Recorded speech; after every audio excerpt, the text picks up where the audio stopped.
Hello बच्चों, Gangwar institute for NEET channel पे आप सभी का स्वागत है।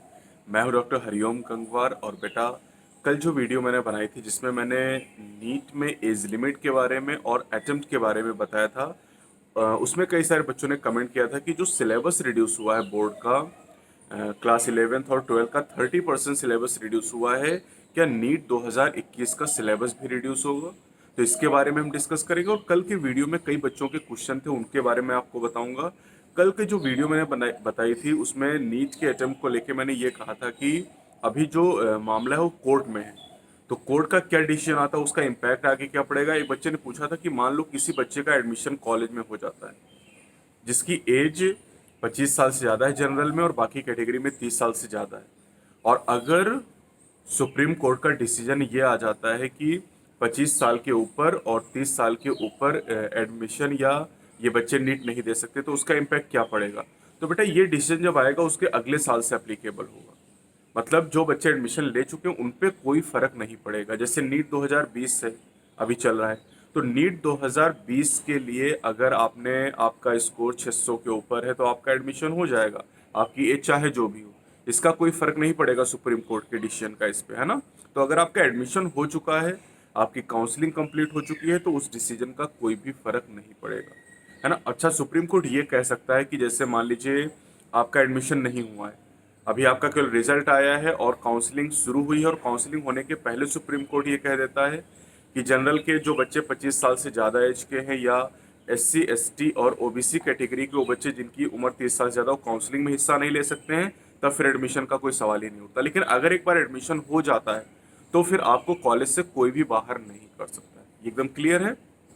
चलिए अब बात करते हैं कि जो सिलेबस रिड्यूस हुआ, 30% सिलेबस जो रिड्यूस हुआ है उसका क्या इम्पैक्ट होगा। तो सबसे पहले मैं ये बता दूं कि जो बच्चे नहीं जानते हैं कि जो आपका नीट का एग्ज़ाम है वो कहाँ से पूछा जाता है, तो नीट के एग्ज़ाम की अगर हम बात करें, नीट में जो क्वेश्चन होते हैं वो आपकी सीबीएसई बोर्ड की जो बुक होती है एनसीईआरटी क्लास 11 और क्लास 12, इनसे क्वेश्चन पूछे जाते हैं। जैसे बायो की बात करें तो बायो में इस बार एनसीईआरटी की बुक से 90 क्वेश्चन में से 89 क्वेश्चन डायरेक्टली पूछे गए, एक क्वेश्चन केवल बाहर से था। अब सीबीएसई बोर्ड ने क्या किया है कि उसने 11th और 12th के सिलेबस को 30% कम कर दिया है, और 11th और 12th का सिलेबस ही नीट में पूछा जाता है।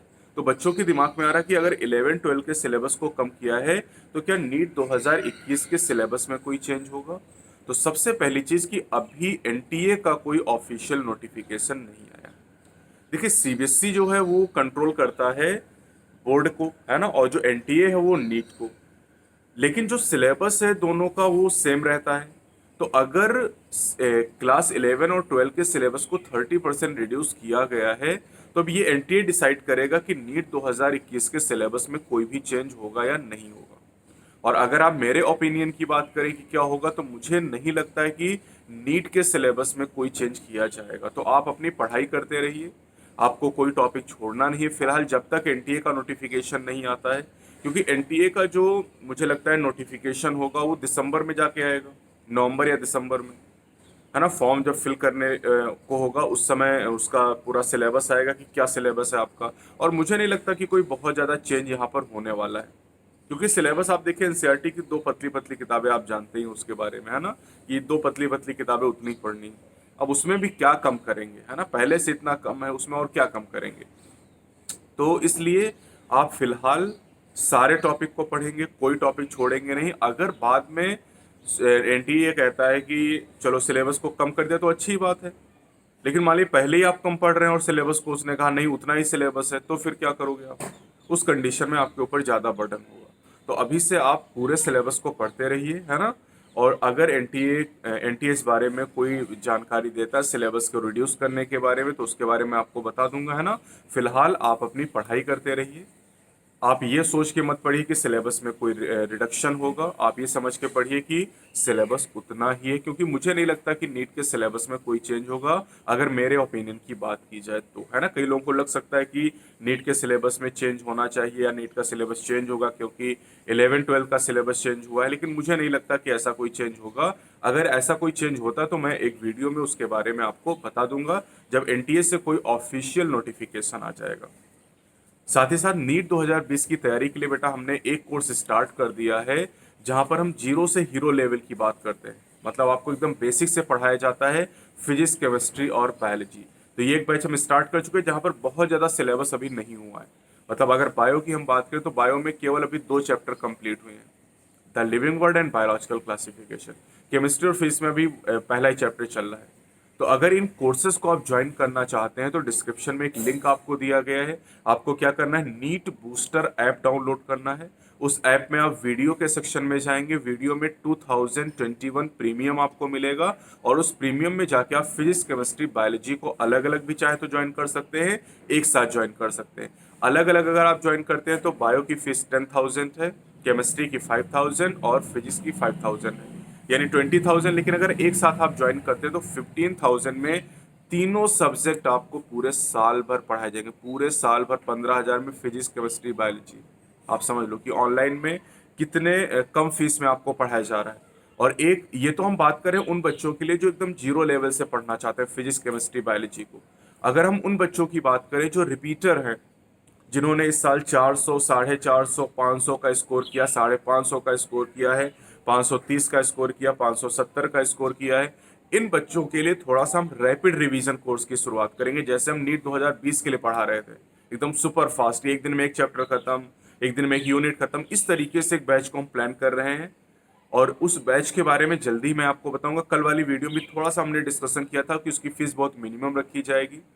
मंथली अगर हम बात करें तो एक सब्जेक्ट की फीस मुश्किल से 300-400 रुपये हम रखेंगे, यानी तीनों सब्जेक्ट की फीस करीब 1,000 रुपये होगी अगर हम मंथली बात करेंगे, है ना। और अगर हम पूरे साल भर की बात करेंगे तो ये फीस करीब 5 से 6 हज़ार रुपये होगी, है ना। उतनी कॉस्ट ही रखेंगे जितना हमारा एक्सपेंस आएगा, ठीक है। जो हमारी टीम काम करती है उसका जो एक्सपेंस होगा उतनी फीस रखेंगे, क्योंकि हम जानते हैं कि बहुत सारे बच्चे कई साल से तैयारी कर रहे हैं और वो बहुत ज़्यादा फीस अफोर्ड नहीं कर सकते हैं।